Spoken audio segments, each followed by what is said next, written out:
आज एक और अहम चुनाव रहा। इस सवाल के जवाब के लिए कि देश का नया राष्ट्रपति कौन होगा, एनडीए के रामनाथ कोविंद या फिर यूपीए की मीरा कुमार, राष्ट्रपति चुनाव के वोटरों ने अपना अपना फैसला बैलेट बॉक्स में डाल दिया है। नतीजा तो 20 जुलाई को आएगा, लेकिन अभी तक का गणित यही कहता है कि कोविंद का पलड़ा मीरा कुमार के मुकाबले भारी है।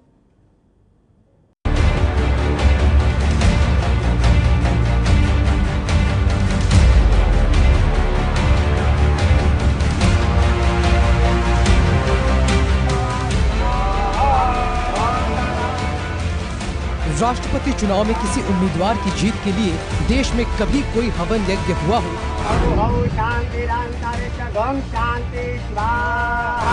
कभी किसी बड़े पार्टी के झंडे के साथ उम्मीदवार की जीत की प्रार्थना की गई हो? इसकी कहानी न तो कभी देखी न कभी सुनी। विश्वे देवाः शांति स्वाहा शांति स्वाहा। एनडीए के उम्मीदवार रामनाथ कोविंद के लिए वाराणसी में बीजेपी समर्थकों ने हवन कुंड बना डाला, जीत की आहुतियां दे डाली।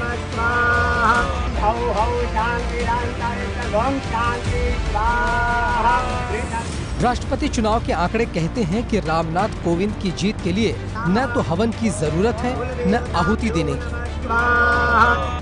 आगे समझाएंगे कि कैसे मीरा कुमार से आगे है कोविंद, लेकिन उससे पहले देख लीजिए कि राष्ट्रपति भवन नए राष्ट्रपति के स्वागत के लिए तैयार हो रहा है।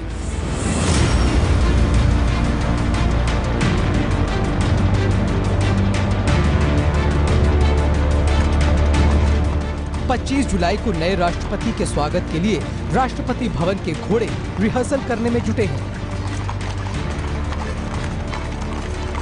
देश में जो माहौल बना हुआ है उससे साफ है कि राष्ट्रपति भवन के घोड़े रामनाथ कोविंद को ही एस्कॉर्ट करके राष्ट्रपति भवन ले जाएंगे। हर मामले में कोविंद का पलड़ा यूपीए उम्मीदवार मीरा कुमार से भारी है।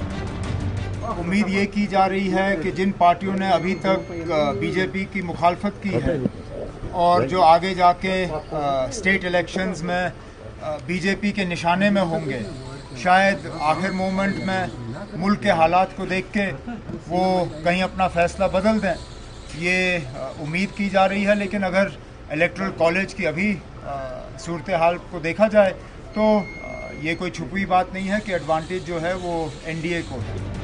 कोविंद के साथ पीएम नरेंद्र मोदी है। मोदी ही थे जो संसद भवन में बने पोलिंग बूथ में सबसे पहले वोट देने पहुंचे।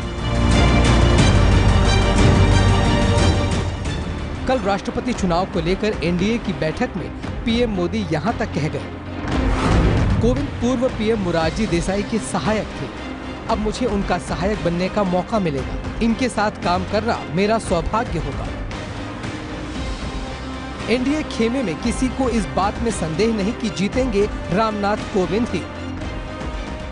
एनडीए के प्रत्याशी श्री रामनाथ कोविंद जी भारी बहुमत से चुनाव जीतेंगे, इसमें कोई संदेह नहीं है। उत्तर प्रदेश का ये सौभाग्य है कि पहली बार उत्तर प्रदेश को राष्ट्रपति देने का अवसर प्राप्त हो रहा है। हमारी पार्टी ने जिनको चुना है वो एकदम सही चुना है, बहुत सोच समझ के चुना जाता है। हम उसी को वोट देंगे जो अच्छे तरह से शासन चलाएंगे। मीरा कुमार के पक्के वोट और कोविंद के पक्के वोटों के बीच 2 गुने का फर्क है। कोविंद के 63% वोट पक्के हैं तो मीरा कुमार के 36%। राष्ट्रपति चुनाव जीतने के लिए 5,48,000 वोट चाहिए। कोविंद के पास 40 पार्टियों का समर्थन है। राष्ट्रपति बनाने के लिए एनडीए के पास जरूरत से कहीं ज्यादा 6,88,818 वोट हैं। इसमें एनडीए के अपने 5,32,000 वोट हैं। 1.5 लाख से ज्यादा vote JDU, YSR Congress, TRS, AIADMK, BJD जैसी मित्र पार्टियों के हैं। यूपीए की मीरा कुमार के पास कहने को तो 18 पार्टियों के वोट हैं, लेकिन वोटों की संख्या कोविंद के मुकाबले बहुत कम है। देखिए, जनतंत्र है, जिसको वोट ज्यादा मिलेंगे वो जीतेगा। बाकी हम लोग तो मीरा कुमार जी का साथ दे रहे हैं। सब लोग अपनी आत्मा की आवाज से वोट करें। हमारी पार्टी ने फैसला लिया है कि हम मीरा कुमारी को वोट देंगे और मेरा ये मानना है कि बेहतर होता है कि कोई नॉन कांग्रेस कैंडिडेट होता तो अच्छा होता। खैर, अब हमने तो उनको वोट दिया। 18 पार्टियों के वोट मिलाकर 3,86,500 वोट से ज्यादा नहीं होते हैं। मीरा कुमार जिस यूपीए की उम्मीदवार है, उसकी अध्यक्ष सोनिया गांधी भी मान रही हैं कि आंकड़े खिलाफ हैं, लेकिन सोनिया गांधी कहती हैं कि मजबूती से लड़ना चाहिए। इस चुनाव में आंकड़े हमारे खिलाफ हो सकते हैं, लेकिन हमें मजबूती से लड़ाई करनी चाहिए। देश समाज को संकट से निकालने के लिए मीरा कुमार और गोपाल कृष्ण गांधी को राष्ट्रपति उपराष्ट्रपति बनाएंगे।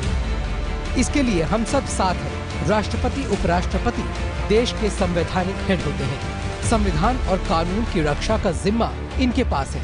हम ओछी सांप्रदायिक सोच रखने वालों के भरोसे देश नहीं छोड़ सकते।